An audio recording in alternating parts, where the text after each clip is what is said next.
주님께서 여러분과 함께 마테오가 전한 거룩한 복음입니다. 주님 영광 받으시옵소서.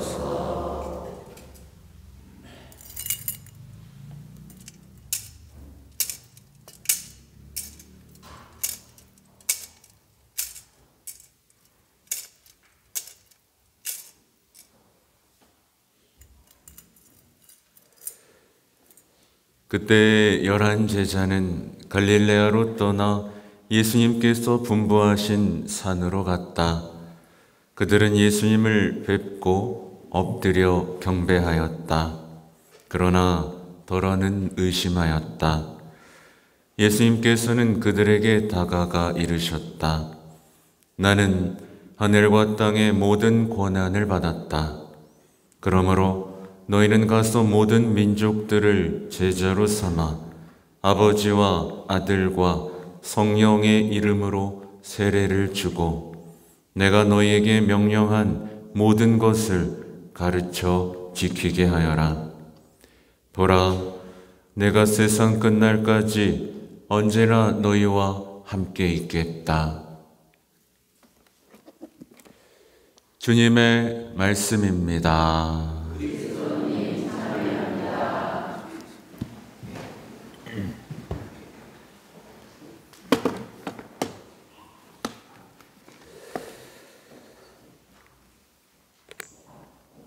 전미예수님, 네, 오늘은 전교주일입니다. 네, 그래서 여러분이 내는 모든 헌금은 다 보냅니다. 전액이요. 본당 입장에서 보면 공치는 날입니다. 아무것도 없습니다. 이게 어떤 걸 상징하는지 아시겠죠? 이 선교라는 사업이 얼마나 중요하면 이렇게 특별 헌금을 모아 교황청 전교회로 보내서 이 복음화를 위한 사업에 쓰이게 하는지 얼마나 중요한지를 우리가 체감할 수 있는 부분이겠죠. 사실은 오늘은 이제 제가 교황님의 2024년 담화문을 읽고 강론을 써서 준비를 했어요.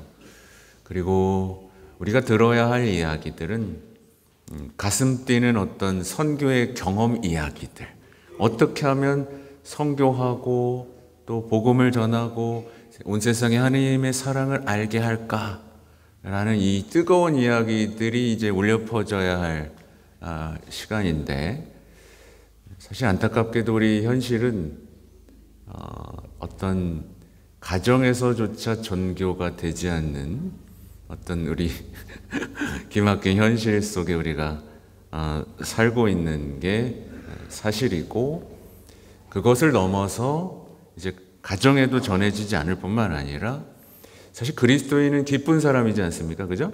언제나 치유되고 회복되고 희망하고 자유롭고 사랑하는 그 열망으로 불타오르는 어떤 사람인데, 이 불길마저 꺼져서 이제 제가 자주 쓰는 표현이 있죠. 성당에 나오는데 얼굴이 오이지상이다. 이렇게 별로 안 웃네. 어떤 아픔과 어떤 외로움이나 이런 것들에 갇혀 있는 경우들이 많다. 이 현실을 우선 변화시켜야겠죠, 그죠? 근데요, 사실은 이 선교에 사실 답이 다 있더라 생각이 들어요. 저는 분명하게 이제 지금 세상이 가르치는 방향과 교회가 가르치는 방향이 전혀 다르다는 것을 우선 여러분에게 말씀드리고 싶어요.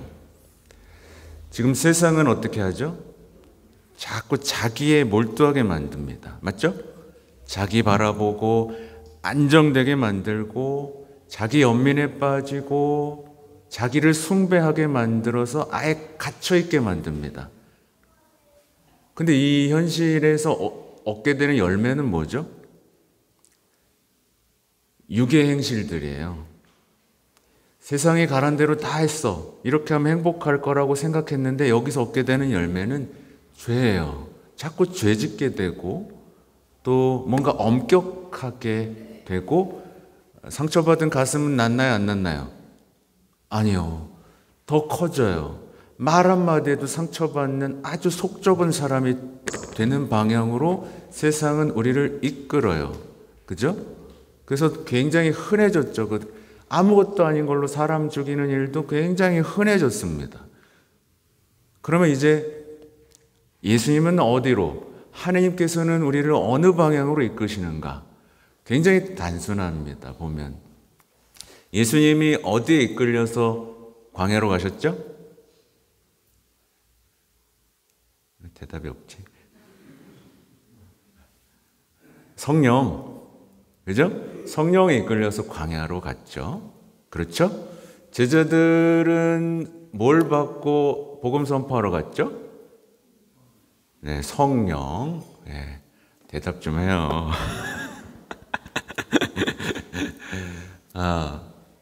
괜찮아요. 좀 틀리면 어때? 중고등부랑 똑같아. 아무튼 갇혀있지 않게 만듭니다. 그렇죠. 가서 계속해서 사랑하게 만들죠. 떠나게 만들죠. 안정적인 삶이 아니라 계속 위험하고 모험을 떠나도록 우리를 밖으로 계속 이끕니다. 근데 이 사람들이 상처받는 거 보셨어요? 투덜대고 불평하는 거 보셨어요? 없죠, 그죠? 그들은 밖으로 나가면서 정말 성령을 따라서 나아가면서 그 수많은 열매들을 체험했습니다. 한 번도 맛보지 못했던 기쁨, 평화, 온유함, 절제, 이 열매들이 막 후두둑 떨어져서 이 열매 가지고 세상에 나가니까 사람들이 뭐야? 너 왜 이렇게 행복하게 사니? 그래? 그러면 뭐라고 얘기했겠어요? 난 예수님하고 사랑에 빠졌어. 근데 이 사랑이 내 삶을 바꿨어. 이 믿음이 내 삶을 바꿨어. 너도 예수님 좀 사랑해 볼래? 내가 좀 소개해 줄까? 이 이야기들, 이 사명 속에 살면서 그들은 계속해서 성장해 나갔고, 특히나 여러분이 가장 바라는 거 있잖아요. 예수님이 여러분 곁에 있었으면 좋겠죠, 그죠? 생생하게 여러분이 늘상 예수님에 대한 체험 속에서 그 신뢰와 사랑과 우정을 나누면서 나아가고 싶잖아요. 그 답이 오늘 복음에 나오죠. 보라, 내가 세상 끝날까지 언제나 너희와 함께 있겠다. 성령을 따라, 예수님의 명령을 따라 세상으로 파견돼서 가서 모든 민족들에게 복음을 전하고 세례주고 가르치고 선포하고 이 아름다운 잔치로 초대하는 사람은 어떻게 하신다? 보라, 내가 세상 끝날까지 언제나 너희와 함께 있겠다. 이 아름다운 체험들이, 신앙의 체험들이 차곡차곡 쌓이면서 믿음이 어떻게 되겠어요? 더 자라죠. 믿음에 믿음을 더하고 희망에 희망이 더해지고, 이 사람이 사랑을 안 하겠어요? 사랑 안 하고 못 배기죠. 사랑에 사랑을 더하면서 열매 맺고 또 열매 맺고, 그 사람의 얼굴은 어떨까요? 그 사람의 일상은 뭘로 차 있을까요?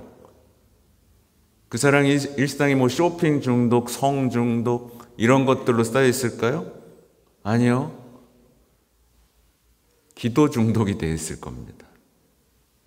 그분과의 우정이 없으면 내가 이걸 할 수 없다라는 이 체험 때문에 기도하고 또 기도하고 기도 속에서 기쁘고, 이 삶으로 변화되어 있을 거예요. 그 사실은요, 제가 이렇게 보면 많은 신앙인들이 기쁨도 없고 하느님 체험도 없지 않습니까? 그 이유는 이 예수님의 마지막 명령을 무시했기 때문이에요. 가라. 세상의 복음을 전하라. 우리 미사 때마다 맨날 미사가 끝났으니 가서 복음을 전합시다. 이 이야기들을 무시하고 힘들어요. 더 갖고 싶어요. 더 성공하고 싶어요. 더 사랑받고 싶어요라는 세상의 복음에 취해서 그걸 하나님에게서 얻어내기 위해 이 자리에 앉아있는 사람들이 많아졌기 때문이다 라는 겁니다. 사실은 시작 때부터 말씀드렸지만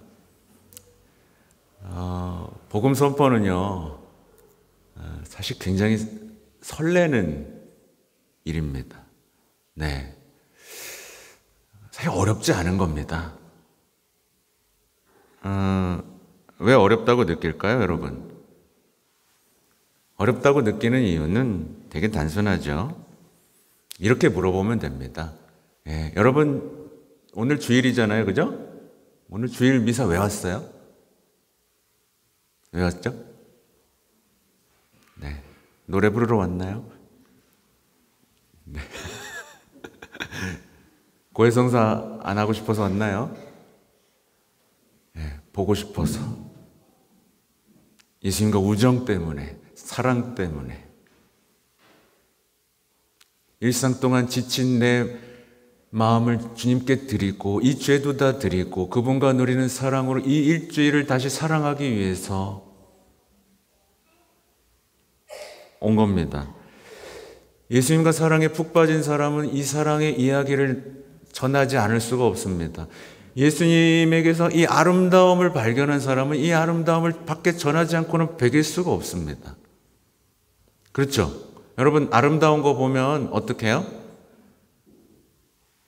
사진 찍고 옆에 가서 또 사진 찍고 그 다음 뭐예요? 자랑하고 인스타 올리고 그죠? 아름다운 거 보면 다 자랑합니다. 근데 왜 예수님을 자랑 안 하냐는 거죠. 이렇게 아름다우신 분 본 적 있습니까? 이렇게 겸손하고 아름다운 분을 여러분은 만난 적이 있어요? 네.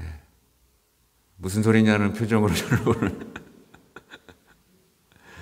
네, 써놓은 대로 하나도 안 하고 있어가지고 그래도 다시 돌아가면요 갇혀있지 말자는 얘기를 제가 이제 지금 교황님 담화문을 보면서 제가 묵상하고 여러분에게 나눠드리는 건데요. 교황님이 되게 웃긴 얘기를 하셨어요. 뭐냐면 예수님이 문을 두드리고 계시대요. 근데 어디서 두드리고 계시게요? 네? 네, 여기 안에 갇혀가지고 나 좀 나가자. 밖에서 날 들어오자고 한 게 아니라 나 좀 나가자.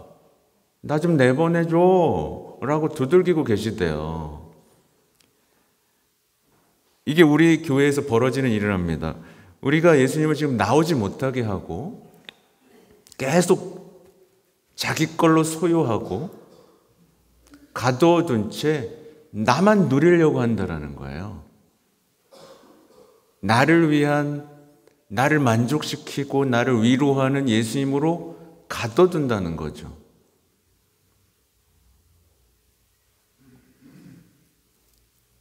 근데 이제 교황님이 딱 이 말씀을 하십니다. 주님께서는 선교하러 오셨고 실제로 복음을 보면 어떻죠? 나는 떠나야 된다라고 계속 돌아다니십니다. 예수님은 멈춰있는 법이 없으셨어요. 계속 막 병든 사람 막 와, 그죠? 막 와요. 치유해달라고. 그러다 갑자기 두고 갑니다. 마리아 막달레가 붙잡았을 때도 놔라. 해야 할 일들. 그러면서 우리에게 뭘 부탁하시죠? 선교해라 라고 부탁하신 거죠. 결국엔 우리는요 정말 이 아름다운 이 예수님의 사랑을 온 세상에 닮아가고요. 이 사랑을 닮아가고 선포하고 열매 맺고 또 돌아와서 예수님 정말 그렇잖아요. 사실 여러분 주일에 여기 오면 예수님한테 무슨 얘기해요?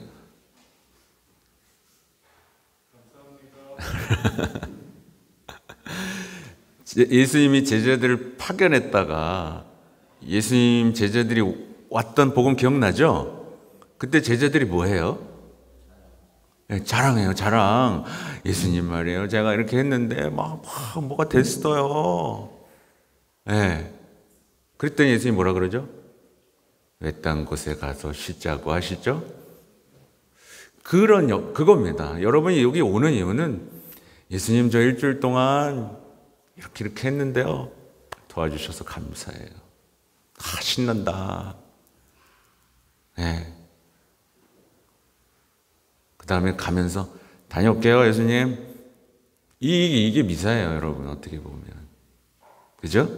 이게 미사인데, 우리는, 와가지고, 뭐가 이렇게 안 되고 있는 거예요. 이 역동이에요. 그죠? 그리고 제가 해놓은 얘기는 이제 여러분, 이제 희년이 얼마 안 남았어요, 여러분. 제가 다 적어놨는데 2024년 12월 24일부터 이제 희년입니다. 몇 달 남았어요? 네, 2달 조금밖에 안 남았습니다. 이게 어떻게 시작되냐면 바티칸 성 베드로 대성전에 성문을 열어서 정기년을 시작하고 차츰차츰 거기 있는 중간중간에 성당들의 문을 여는 작업들을 하고 2024년 12월 29일 주일에는 이 교구, 모든 전 세계 교구가 이것을 시작합니다. 희년의 문을 열어서요. 그리고 2025년 12월 28일에 이제 주일이 끝나고요. 이 일정이에요. 그래서 저는 부족하게나마 이 희년을 위해서 부단히 노력했습니다. 내년 희년이다. 올해는 무슨 해? 네, 기도의 해다. 기도 같이 하자. 기도학교 열고 기도하고. 그래서 이것도 빨리 치우고, 그죠? 이게 우연히 제가 보니까 못 보던 분들이 많이 왔는데 혹시 이거 치워서 왔나? 좀 이제 갇혀있지 말고 온 세상에 우리 복음을 전하고, 이제 이곳에 오는 사람들이 거기에 그런 얘기가 나와요. 성지는 고해소다. 그 치유 얘기 계속 하잖아요. 여러분, 사람들이 유행하는 게 힐링, 치유 피정 막 가고, 치유, 대기도회 막 난리도 아닙니다. 근데 치유는요, 회개가 없으면 치유가 일어날 수가 없어요. 회개, 곧 하나님과의 관계가 뭔지를, 하나님과의 신앙은 하나님과의 만남, 자유, 행복, 희망에 대한 이야기인데 자꾸 엄격하게만 하고 지키는 것만 하고 위로하고 만족시켜만 달라고 하는 신앙엔 치유가 없어요. 회개로서 치유가 되고 이 치유받은 마음으로 성령을 받아 불타오르게 세상을 향해 나가는 사람은 치유 피정 이런 거 신경도 안 씁니다. 사실 치유는 제가 좀 엄격한 의미에서 말하면, 엄격하게 말하면 안 되겠다. 너무 아픈 사람이 많아요. 너무 아픈 사람들이 많고, 그래요. 맞아요. 그래서 저도 얼마 전부터는 또 교황님이 하신 말씀이 있어요. 교황님이 만나라, 들어라, 식별해라. 어저께만 해도 두 팀을 만났어요. 근데 이 두 팀과의 만남과 이야기 속에서 많은 분들이 또 울고 회복되는 체험들도 했습니다. 사실은 우리에게 부족한 건 함께 기도하면서 서로의 이야기를 들어주는 시간, 이게 곧 치유가 됩니다. 주님 안에서요. 그리고 그 만남 가운데서 시노달리타스가 뭐냐면 그게 친교잖아요. 서로 얘기를 들어주고 같이 울고 같이 웃는 게 치유입니다. 그래서 치유받고 친교해서 이제는 내 교회 공동체에 참여하고 내 사명이 불타올라서 같이 걸어가는 게 시노달리타스거든요. 혼자 흥분한 것 같아요. 그죠? 네. 그래서 제가 써놓은 얘기로 돌아가서 마무리하면요. 행복은요, 예수님의 사랑 안에서만 찾을 수 있는 소명이다. 이런 얘기를 드리고 싶습니다. 이 사랑에 대한 신뢰가 있으면 이 사랑을 닮아가는 가운데 행복해지고 이 행복을 전하면서 더 행복해지고 그래요. 특히 내년 있잖아요. 내년에 희망의 해입니다. 희망의 모두 희망의 순례자가 되자고 하고 주제가 뭐냐면 희망은 결코 우리를 부끄럽게 하지 않습니다. 이거예요. 예. 여러분, 여러분이 갖게 된 희망이 부끄러운 적이 있습니까? 네. 여러분 희망을 가져본 적 있습니까? 낙관주의 말고 긍정적인 생각 말고 예수님의 사랑으로부터 그 신뢰로부터 온 희망, 누구도 뺏을 수 없는 희망 가져본 적 있어요? 내년이 바로 그걸 되찾는 해였으면 좋겠어요. 그 희망을 가지고 힘차게 이 교황님께서는 그 얘기를 하셨어요. 모든 염려와 슬픔, 희망을 성모님께 맡겨드립시다. 어떤 폭풍우도 우리에게 승리하지 못할 것입니다. 덧없는 쾌락, 즉각적인 성취보다는 우리가 부름받은 그 원대한 사명으로 힘차게 나아갑시다. 그래서 우선 교회가 선교해야 되는 거 맞고요. 이걸 기억하세요. 한 사람도 갇혀있으면 병듭니다. 그죠? 나만 생각하면 병들어요. 가족도 마찬가지예요. 우리 가족만 안정되고 행복하면 돼라는 순간 분열이 찾아옵니다. 왜냐하면 바벨탑 세웠거든요. 서로 말이 안 통해요. 쪼개집니다. 교회도 마찬가지로 갇혀있는 순간 분열이 찾아오죠. 아무튼 더 많은 분들이 이 교회, 우리 성당에 이 희년을 준비하는 이 성당, 우리 원당동 공동체에 관심을 가져주시면 좋겠어요. 아무튼 이 빈자리에는 지금 생각하고 있어요. 야외 고해소도 좀 만들고 십자가의 길도 있으면 좋겠고 묵주기도의 길도 있으면 좀 좋겠고 또 뭐 있으면 좋겠어요? 있으면 좋겠는 거 많죠? 네, 뭐 온천도 하나 할까요? 있으면 좋겠는 거. 네, 컨테이너는 우선 우리 교사들이 아이들을 사랑할 수 있는 공간도 좀 줘야 될 것 같고, 아무튼 정비도 다 할 것이지만 정비해서 우리가 편안하게 있으면 뭐예요? 그죠? 편안하게 있으면 안 되고 전투, 밖으로 나가는 선포를 위한 기지가 될 수 있고 누군가 와서 예수님의 사랑을 만날 수 있는 공동체, 이 본당이라는 큰 그림을 우리 함께 써가는 올해와 내년이 됐으면 좋겠습니다. 아멘.